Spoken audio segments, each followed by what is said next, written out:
Daudzi atzīst, ka rapšu eļļa ir ļoti veselīga, tomēr mazliet baidās no tā raksturīgās izteiktās smaržas un garšas. Taču parasti jau ir tā, ka tur, kur ir problēma, rodas arī risinājums.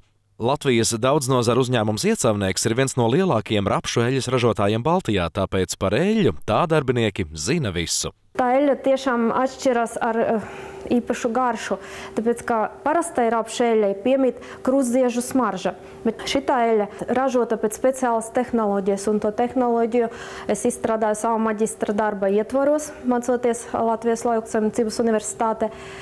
Un man tiešām bija ļoti patīkami, kā tā garša bija tik augsti novērtēta. Uzņēmuma klāstā ir arī eļļa tehniskām vajadzībām, taču šoreiz īpašu uzmanību pievērsīsim augsti spiestai, nerafinētai rapšu eļļai, kas ne tikai lieti noderēs ikvienai saimniecei virtuvē, bet palīdzēs nostiprināt imunitāti un sniedz organismam nepieciešamās vielas. Šitā eļļa ir dzīva eļļa. Viņai saglabājas visas bioloģiski aktīvas vielas un vitamīnas. 100 grammos rapšu eļļas ir 300% dienas devas E-vitamīns. Rapšu eļļu nereti sauc arī par ziemeļu olīveļļu, tāpēc, ka to sastāvs ir vienāds, taču patīkamā ziņa ir tā, ka rapšu eļļas cena veikala plauktā ir apmēram 3 reizes zemāka nekā tās dienvidu kaimiņienei. Iecavnieks lietošanā uzturā ražo ne tikai rapšu, bet arī līnu eļļu. Arī tā tiek iegūta ar augstās spiešanas metodi un ir nerafinēta. Tā, atšķirībā no rafinētās, saglabā visas bioloģiski aktīvās vielas, tostarp E-vitamīnu, kā arī dabīgo krāsu, smaržu un garšu. Tā kā eļļas ir dabiskas, tās nesatur ķīmiskas piedevas un konservantus. Pirms var ķerties pie eļļas spiešanas, jāpaveic liels darbs. Rapsis jāiesēj, jāizaudzē, jānovāc un jāatved uz iecavnieku. Šeit rapsim tiek veiktas analīzes laboratorijā, tad to izkaltē, iztīra un aizved uz noliktavu, kur tas gaidīs brīdi, kad tiks uzsākta ražošana. Tad rapši no noliktavas tiek pārvesti uz ražotni un sabērti presē. Tajā līdzīgi kā milzu sulas spiedē no rapšiem tiek mehāniski izspiesta eļļa, ko slēgtā ciklā 2 reizes mehāniski filtrē.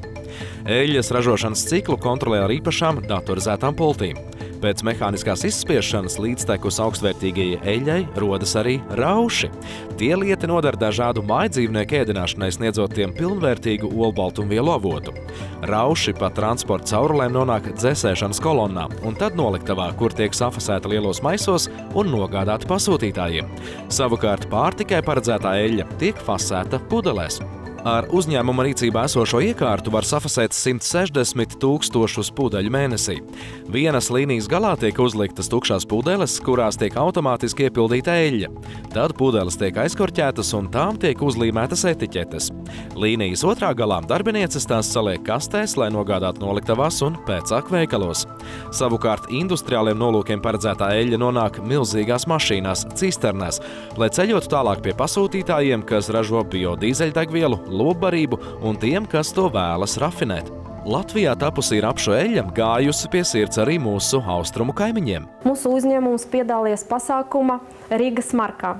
Un es biju pārsteigta ar to, ka Maskavas valdes ministrs Mališkova kungs atzīmēja mūsu eļļu, tā kā viņš bija pārsteigts tas eļļas garšu un teica, ka Maskava tāda eļļa neesot un viņš gaida mūsu prece Maskavas veikalos. Tiesa, arī iecavniekam šogad nācies nobaudīt krīzes rūgtos augļus. Priekš iecavnieku 2009. gads, protams, ka nav bijis sevišķi veiksmīgs, tieši tāpat kā priekš visas Latvijas valsts kopumā.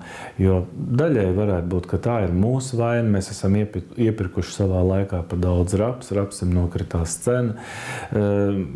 Kopumā nevienai valstī, nevienam uzņēmējam es neesmu dzirdējis šodien, ka teikt, mums ir ļoti paveicies. Tā kā mūsdienās cilvēku veselības un drošības kritēriji kļuvuši par primāriem teju visās nozarēs, Iecavnieks šobrīd strādā pie jaunu, ekoloģiski tīru, dabiskas linsēklu eļļas produktu izstrādes, ko varēs pielietot koksnes virsmas aizsardzībai, tāpat uzņēmuma nākotnes plānos ietilpst dabai draudzīgu laku un krāsu ražošana.